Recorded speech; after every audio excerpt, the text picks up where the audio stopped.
आपको अपने डिस्ट्रीब्यूटर को सिखाना पड़ेगा कि हिस्ट्री ऑफ नेटवर्क मार्केटिंग क्या है, नेटवर्क मार्केटिंग शुरू कहां से हुई। क्योंकि अगर आपने हिस्ट्री समझ ली तो सामने वाले को यह समझ आ जाएगा कि अगर कोई मुझे यह बोलता है कि नेटवर्क मार्केटिंग बेकार है, ये पॉन्जी स्कीम है, ये चेन सिस्टम है, ये फ्रॉड होता है, हमने बहुत कंपनीज देखी हैं, हमने पैसा लगाया है, बेकार होता है, बहुत टाइम वेस्ट हो जाता है, इसमें कुछ नहीं होता, तो इसका क्या जवाब है और वो लोग ऐसा क्यों बोल रहे हैं। तो सबसे पहले मुझे पता है आप ही जानना चाहते हो कि इनका क्या जवाब है और क्या बताया जाए डिस्ट्रीब्यूटर को जिससे वो इम्यून हो जाए। तो आपको मैंने जैसे बताया कि आपको जानना पड़ेगा हिस्ट्री ऑफ नेटवर्क मार्केटिंग। आइए इस वीडियो में जानते हैं कि हिस्ट्री ऑफ नेटवर्क मार्केटिंग है क्या, कहां से शुरू हुई। नेटवर्क मार्केटिंग कोई 5-10 साल पुरानी इंडस्ट्री नहीं है। 1934 के अंदर एक शख्स थे कार्ल रेनबर्ग, जो चाइना से यूएस पहुंचते हैं। उन्होंने चाइना में देखा कि बहुत सारे लोग मल्टीविटामिन्स को यूज कर रहे हैं, वो अलग अलग औषधियों पे डिपेंडेंट हैं, वो नेचुरल रेमेडीज ले रहे हैं, कुछ ऐसी हर्ब्स को यूज कर रहे हैं जिससे वो हेल्दी रहते हैं। चाइना में लोग बहुत हेल्थ कॉन्शियस है बट यूएस में नहीं है।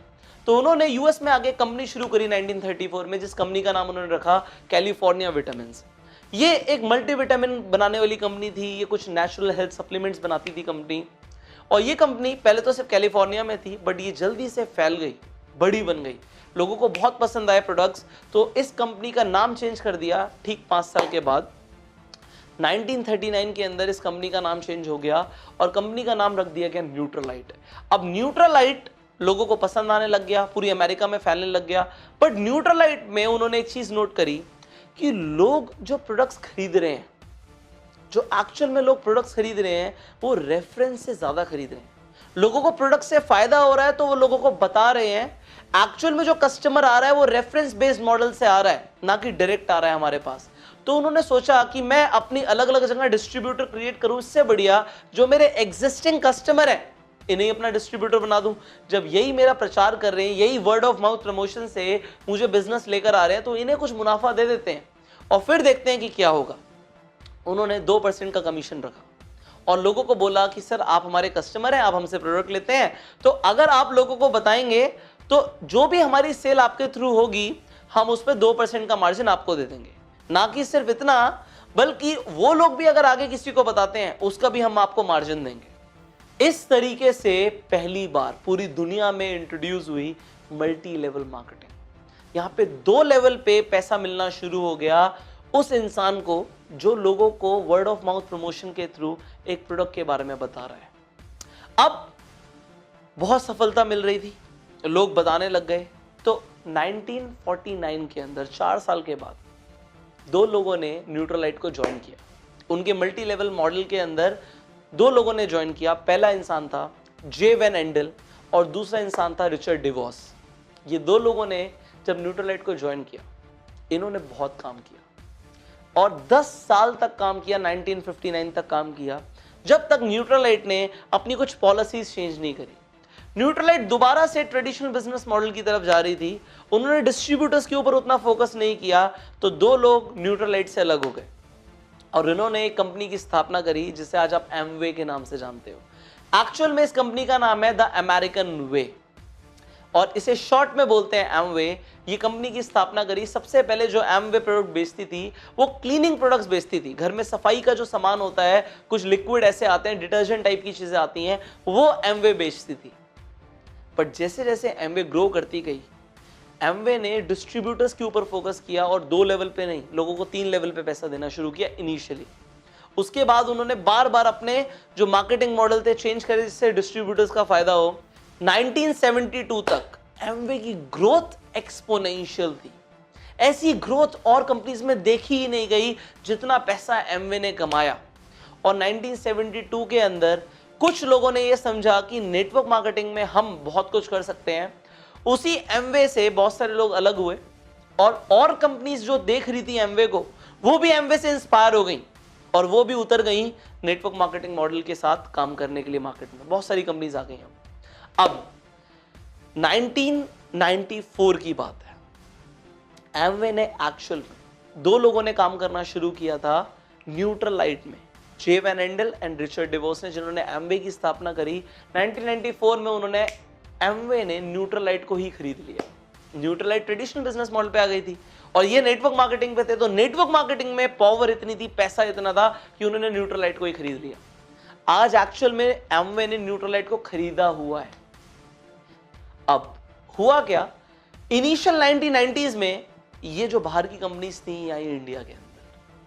अब ये इंडिया में आई, लोगों को नेटवर्क मार्केटिंग कंसेप्ट बहुत पसंद आया, एक्स्ट्रा इनकम मिलती है, पैसिव इनकम मिलती है लोगों को। यहाँ पे इन्होंने सेमिनार्स कंडक्ट करे, लोगों को इन्फ्लुएंस किया और लोग जुड़ गए, लोगों ने पैसे कमाने भी शुरू कर दिए इंडिया में। बट एक प्रॉब्लम आई, वो प्रॉब्लम क्या थी कि इन कंपनीज के जो प्रोडक्ट्स होते थे वो यहाँ पे लोगों के काम के ही नहीं थे, इंडिया के हिसाब से प्रोडक्ट ही नहीं थे।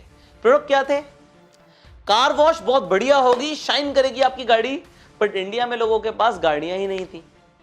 तो इंडिया में लोगों ने प्रोडक्ट को कंज्यूम करने के लिए, यूज करने के लिए क्या किया, उस कार वॉश से अपनी भैंसों को नहलाना शुरू कर दिया। अब इंडिया में प्रोडक्ट काम का ही नहीं था लोगों का। तो जो इंडिया में उन कंपनीज में जो लोग काम करते थे उन्होंने देखा कि प्रोडक्ट काम का है नहीं, प्लान बहुत काम का है, लोगों को नेटवर्क मार्केटिंग बहुत पसंद आ रही है। उन्होंने क्या किया, इंडिया में एक वर्ड बहुत मशहूर है जिसे बोलते हैं जुगाड़। उन्होंने एक जुगाड़ शुरू कर दिया, प्रोडक्ट ही हटा दिया, सिर्फ प्लान पे काम हो रहा है, पैसे लगाओ पैसे बनाओ, पैसे लगाओ पैसे बनाओ। और यहां से शुरू हुई चिट फंड कंपनीज।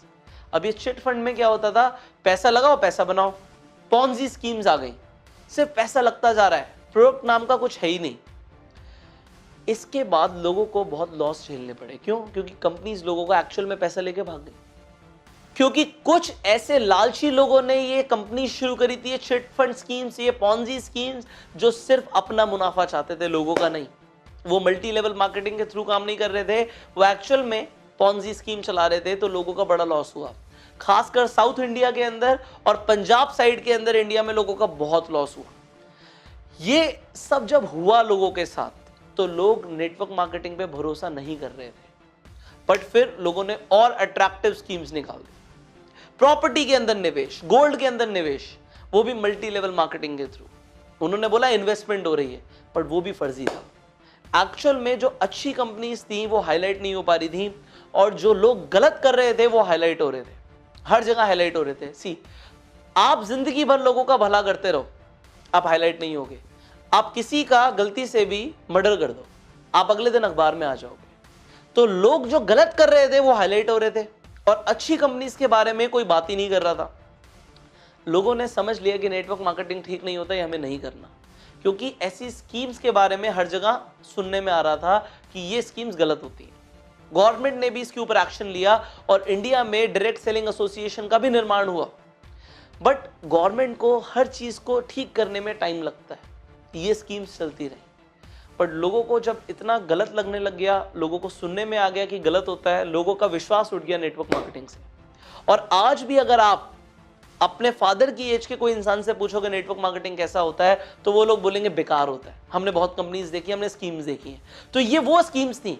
बट इसके बाद क्या हुआ, इंडिया में एक्चुअल में ढंग की कंपनीज ने जन्म लिया, जो अपने प्रोडक्ट को लोगों तक पहुंचाना चाहती थी, और जिन कंपनीज ने मल्टी लेवल मार्केटिंग का सहारा लिया, क्योंकि उन्हें पता है मल्टी लेवल मार्केटिंग में बहुत पावर है। अगर कंज्यूमर को ही डिस्ट्रीब्यूटर बना दिया जाएगा, उससे पैसा दिया जाएगा, तो वो प्रचार करेगा। ये फंडामेंटल प्रिंसिपल है नेटवर्क मार्केटिंग का। उन्होंने काम करना शुरू किया, और इस बार अपनी स्कीम को पीछे रखा, अपने प्लान को पीछे रखा, और अपने प्रोडक्ट को आगे रखा। प्रोडक्ट के ऊपर बात हुई। आप देखोगे जो अच्छी कंपनीज है, उन्होंने अपने प्रोडक्ट को पहले आगे रखा और लोगों को बोला प्रोडक्ट ट्राई करो, प्रोडक्ट अच्छा लगे तो प्रमोट करना। ये होती है जेन्युइन कंपनीज। और आज आप देखिए मार्केट में इस तरीके की जेन्युइन कंपनीज ने नेटवर्क मार्केटिंग की छवि को दोबारा से सही करना शुरू कर दिया है।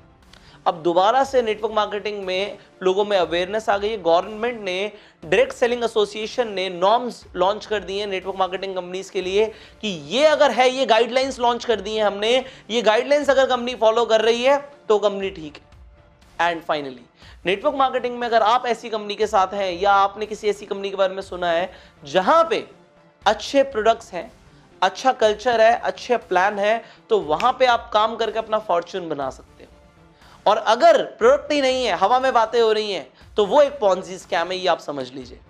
इस वीडियो के अंदर जो मैंने आपको हिस्ट्री बताई है नेटवर्क मार्केटिंग की, वो मैंने इसलिए बताई है कि आपको ये समझ आ जाए कि कहां से शुरू हुआ, क्यों ये कंसेप्ट ने जन्म लिया, और कैसे इंडिया में लोगों के साथ गलत हुआ है। इसलिए लोग ऐसा सोचते हैं कि नेटवर्क मार्केटिंग गलत होता है, बट हर कंपनी गलत नहीं है।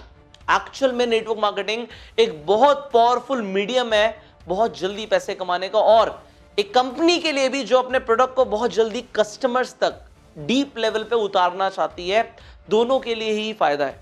तो एज अ कंपनी भी फायदा है, लोगों के लिए भी फायदा है। तो आप नेटवर्क मार्केटिंग पे संदेह ना करें, और जो मैंने आज आपको सिखाया है ये अपने हर डिस्ट्रीब्यूटर को बताओ। नेटवर्क मार्केटिंग की हिस्ट्री हर डिस्ट्रीब्यूटर को पता होनी चाहिए। तो इस वीडियो को शेयर कर दो हर जगह पे अपनी पूरी टीम के साथ, हर व्हाट्सएप ग्रुप में, सो दैट लोग जान पाए कि एक्चुअल में हिस्ट्री क्या है नेटवर्क मार्केटिंग की।